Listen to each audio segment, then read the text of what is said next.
I will ask Congress to pass legislation ensuring that drug smugglers and human traffickers receive the death penalty. Just after Trump's promise, the U.S. Army wiped out 31 cartel trucks as they stormed into Texas. For a moment, it looked like victory for America, until cartel boss El Mencho fired back with a chilling threat, and what he promised puts the entire United States in the firing line. Texas under siege. 31 cartel smuggling trucks barreled across the Texas border under the cover of darkness, loaded with contraband worth billions. The drivers thought they were unstoppable, just another run in a long chain of untouchable operations. But this time, the crossing didn't go as planned. What unfolded has never been seen before on U.S. soil. Instead of Border Patrol scrambling for reinforcements or local sheriffs caught off guard, the convoy rolled straight into the path of the United States Army, locked, loaded, and waiting. And the most shocking part? We now have evidence suggesting this wasn't just a random operation. It was a calculated strike, one that had been in the works for months, backed by intelligence networks that had tracked every move of the Sinaloa and Jalisco New Generation cartels. According to officials, this was the first time in modern history that U.S. troops openly confronted cartel forces head-on, treating them as what former President Donald Trump once said they should be designated as terrorists. But if that would have happened, you would have had a lot less fentanyl deaths, I can tell you. You would have had very little fentanyl coming into the southern border.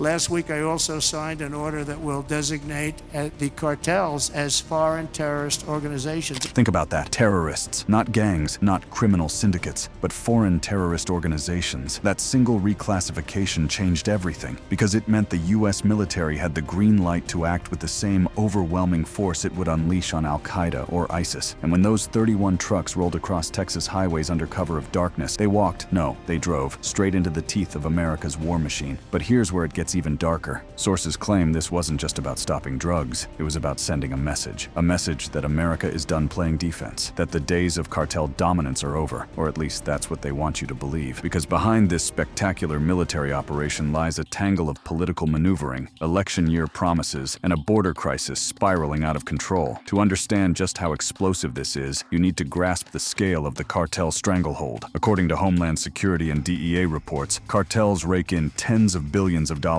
every year by flooding American streets with narcotics while also running human smuggling operations that exploit the most vulnerable. In 2021 and 2022 alone, U.S. law enforcement uncovered 16 cartel stash sites in just one Texas county, one of which was the largest ever found in the interior of the United States, according to investigators. And that's just scratching the surface. Entire regions south of the border are dominated by cartels. Even Trump himself described it bluntly. The territory to the immediate south of our border is now dominated entirely by criminal cartels that murder, rape, torture, and exercise total control. They have total control over a whole nation, posing a grave threat to our national security. The cartels are waging war in America, and it's time for America to wage war on the cartels, which we are doing. Now, for years, we've heard those words, wage war on the cartels. But nobody expected the war to literally play out on U.S. soil with convoys being annihilated in military-style ambushes. This was supposed to be Mexico's problem, not ours. But that illusion collapsed the second 31 trucks barreled through Texas highways like they owned them. And here's where it gets chilling. The cartel convoy wasn't just moving narcotics. Leaked intelligence suggests that inside those trucks were military-grade weapons, cash intended to bribe local officials, and even trafficked migrants being smuggled under brutal conditions. One Texas sheriff recently captured the heartbreak on camera when a young migrant explained how smugglers had abandoned him in the hills, left to die. Me dejaron en esos cerros, tuve que atravesar desde allá para acá buscar en el rancho ayuda. ¿Dónde está el grupo? Se fueron, me abandonaron, ya no pude seguir. That's the human face of cartel operations. Children abandoned, families destroyed, lives reduced to bargaining chips. And it's this reality that U.S. officials claim justified what happened on that Texas highway. But while the images of burning trucks and arrested smugglers shocked the world, many are asking, was this about protecting America or about politics? Let's be honest, this operation didn't happen in a vacuum. It came on the heels of fiery promises from politicians desperate to look tough on border security. Trump himself vowed, I will ask Congress to pass legislation ensuring that drug smugglers and human traffickers receive the death penalty. The drug cartels and their allies in the Biden administration have the blood of countless millions on their hands. millions and millions of families and people are being destroyed. Death penalty, military action, designating cartels as terrorists. These are not symbolic gestures. These are escalations. And once the U.S. Army steps onto the stage, the rules of the game change forever. But here's the kicker. The cartels weren't prepared for this. Analysts who've studied their operations say they've always thrived because they're adaptive, brutal, and fast. But as one military strategist bluntly put it, if we declare war on the cartel, these dudes are not going to understand what is going on. They are in for a world of like ultra violence they've never actually felt before. And that's exactly what we saw in Texas. The night of the convoy strike is already being dissected in classified briefings and whispered about in Washington corridors. But from the fragments of intelligence that have leaked, a timeline is starting to emerge. According to military insiders, the operation began days before. The trucks even crossed the Rio Grande. Surveillance drones, some operated from as far away as Arizona, tracked unusual convoy formations gathering outside Reynosa, Mexico, a city infamous for its cartel violence as highlighted by CBP officers. These weren't ordinary freight carriers. They were modified dump trucks, tractor trailers, and box trucks, some reinforced with steel plating, others equipped with hidden compartments designed to fool even the most advanced scanners. But here's the twist. The Army didn't just know the trucks were coming. They knew the exact time and location they would attempt to cross. That level of precision suggests something bigger, a mole inside the cartel, or possibly a US-Mexico intelligence sharing deal that has not been made public. Either way, when those 31 trucks rolled toward Texas, the Army was waiting. Imagine the scene. Midnight on a remote stretch of highway outside Hidalgo County. The air thick with humidity. The only sound is the rumble of diesel engines. The smugglers believed they had the advantage. They had run this route dozens of times before. Border Patrol was undermanned. Local sheriffs outgunned. They had paid off scouts and informants. To them, it was business as usual. But instead of the usual scattered checkpoints, they drove straight into a carefully orchestrated kill box. Armored Humvees blocked exits. Helicopters hovered low, their spotlights cutting through the night like search beams in a prison yard. Then came the booming voice of command over loudspeakers, ordering the drivers to stop their vehicles immediately. Some did. Most didn't. And that's when chaos erupted. The most stunning part? When the dust cleared, not a single truck made it through intact. All 31 were either seized, disabled, or destroyed. Inside, soldiers found what officials later described as an arsenal that could arm a small country. Crates of assault rifles, grenades, and even makeshift drones outfitted for smuggling narcotics or conducting surveillance. But the real horror was in the human cargo. In several trucks, migrants were crammed together in sweltering conditions, barely able to breathe. One soldier described it as finding rolling coffins. Just last year, a dump truck in Texas was discovered carrying 84 migrants packed inside, a glimpse into the cartel's ruthless smuggling playbook documented by police. This convoy was no different. Children were among those rescued, dehydrated and terrified, abandoned to their fate by smugglers who bolted the second bullets, started flying. Critics point out that while the Army may have stopped 31 trucks, there are hundreds more routes, thousands more vehicles, and cartel operatives already embedded inside American cities. And then there's the legal question. Who authorized this? Was this a presidential order, a Pentagon directive, or was this the beginning of an undeclared war operating in the shadows, outside of public oversight? To answer that, we need to look at the political backdrop. Cartels have been on Washington's radar for decades, but recent years have seen the rhetoric escalate dramatically. When Trump declared his intent to treat cartels like terrorists, it was seen as political theater. But insiders say it laid the groundwork for what we're seeing now. The military stepping in where law enforcement has been overwhelmed. And it's not just rhetoric. Smuggling operations have evolved beyond anything seen in the past. Homeland Security investigations have uncovered schemes involving everything from illicit gold trafficking out of Colombia to firearms shipments disguised as everyday car parts, as documented by CBP officers. In one case, officers intercepted a shipment of 25 illegal gun switches that could turn semi-automatic weapons into fully automatic ones, $50,000 worth of hardware meant for the streets. In another, narcotics were hidden in figurines, vehicle bumpers, even powdered partitions shipped across the Atlantic. This is the scale of what the cartels are dealing in. They aren't just drug runners. They are multinational conglomerates of crime, with revenues rivaling Fortune 500 companies. They have accountants, financiers, money launderers, engineers, and assassins on payroll. And in Reynosa, the city where this convoy began, the cartel controls who eats, who works, and who lives. Reynosa, Mexico, is a city that borders Hidalgo, Texas. It's known for its cartel violence.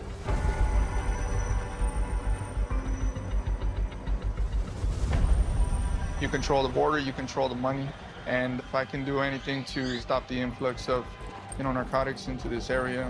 I'll do my very best. So ask yourself, if the Army is willing to engage in open combat with convoys on U.S. soil, what's next? Drone strikes? Cross-border raids? Military tribunals for smugglers? Because this isn't just about 31 trucks. This is about rewriting the rules of how America deals with its southern neighbor. The night the Army wiped out those 31 trucks could be remembered as the night America declared war.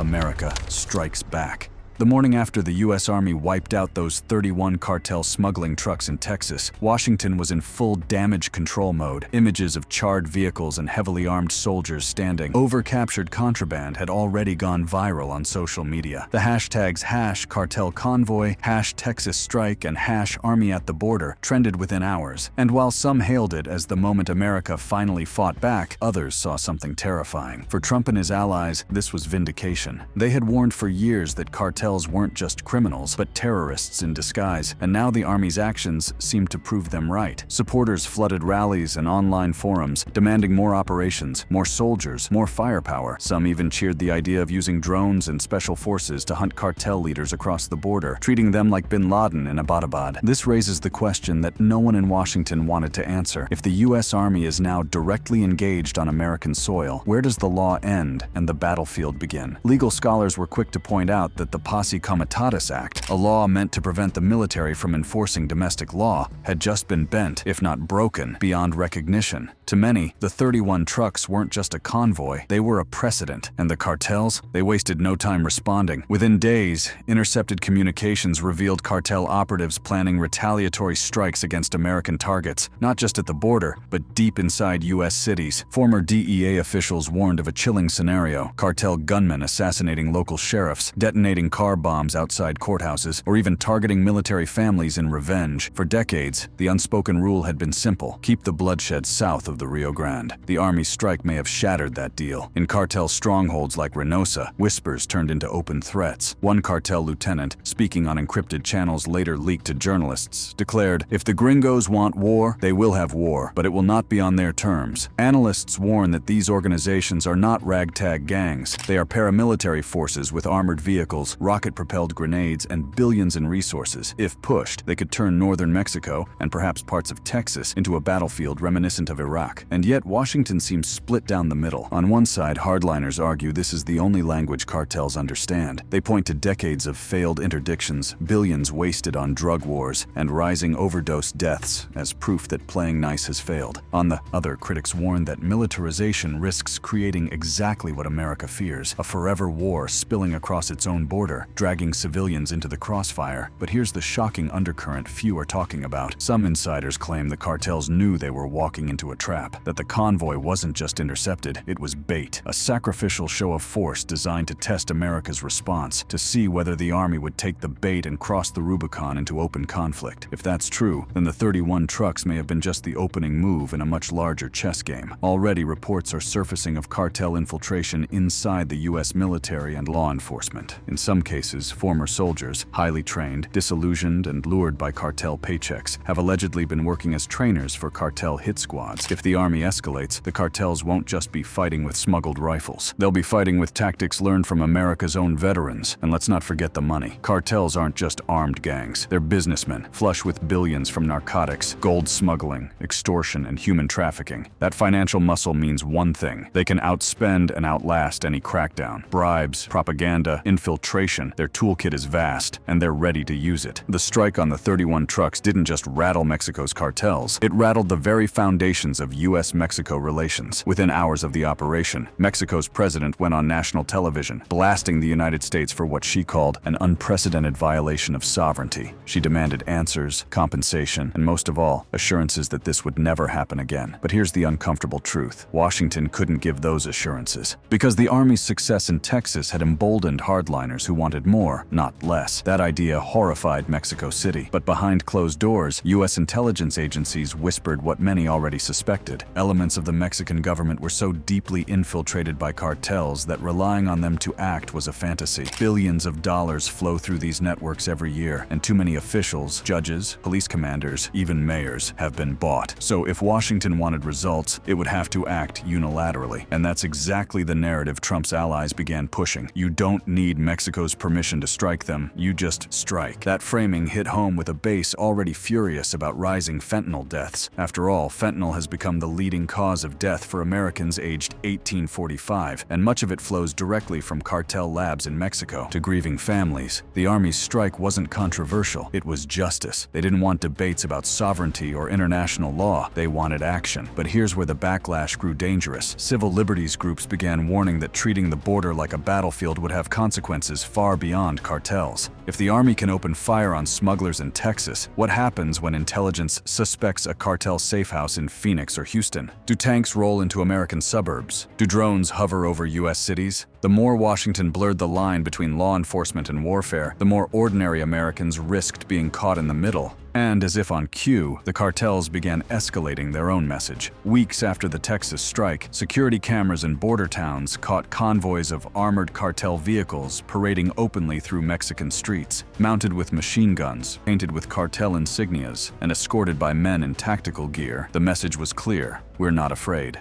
Some analysts called it propaganda, others called it preparation. One plan reportedly involved detonating car bombs outside U.S. courthouses, an unmistakable signal that if the U.S. military treated cartels like terrorists, the cartels would respond in kind. Former DEA officials didn't mince words. If we cross that threshold, we're no longer talking about drug busts. We're talking about domestic terrorism. And make no mistake, the cartels have the resources to pull it off. We're not talking about ragged gunmen in pickup trucks. We're talking about global criminal corporations with billion-dollar supply chains. That money buys loyalty, weapons, and influence. In fact, the cartel's infiltration inside the U.S. may already be deeper than the public realizes. In 2021, law enforcement uncovered the largest cartel stash house in U.S. history, hidden in the interior, not at the border, not in Mexico, but right here on American soil, as Texas officials revealed. Masked men in tactical gear stood in front of burning U.S. flags, holding American-made rifles, declaring war. Their message was short and brutal: you bring your army, we bring the war to your homes. For decades, cartel violence was something Americans watched from afar. Grainy footage from Mexican towns, headlines about shootouts and massacres south of the border. But after the 31 truck strike, that distance may have vanished. The front lines of the cartel war are no longer over there. They're here. And the question haunting Washington, Texas, and every American household is this: what happens when the next convoy isn't stopped? What happens when it makes it through? The cartel's revenge. The truth is, the strike didn't end the cartel threat, it escalated it. In Houston, federal agents raided what they described as a cartel-operated stash house packed with narcotics, weapons, and cash. In Chicago, investigators linked a surge in fentanyl overdoses to shipments traced back to the same cartel factions. And in Los Angeles, Homeland Security intercepted parcels of drugs hidden in children's toys and household items, part of a smuggling method designed to bypass even the most advanced scanners as shown in CBP operations. The message was clear. While the Army was fighting on highways, the cartels were fighting in neighborhoods. And here's the terrifying part: cartel infiltration wasn't limited to smuggling. Federal probes uncovered evidence of cartel money laundering through U.S. real estate, small businesses, even cryptocurrency. In some cases, investigators admitted they couldn't tell where legitimate commerce ended and cartel influence began. Billions of dollars were washing through the system, and the same banks that once moved money for Wall Street were now accused of quietly processing cartel cash. Meanwhile, Mexico's response grew sharper. Its president demanded that Washington roll back its militarization of the border, warning that continued strikes would spark a diplomatic rupture. But privately, Mexican security officials confessed that their hands were tied. In some regions, cartels had more power than the government itself. As one sheriff bluntly put it, "We're not on the border." But in 2021, 2022, we discovered 16 cartel stash sites in this county. That's just the ones we found.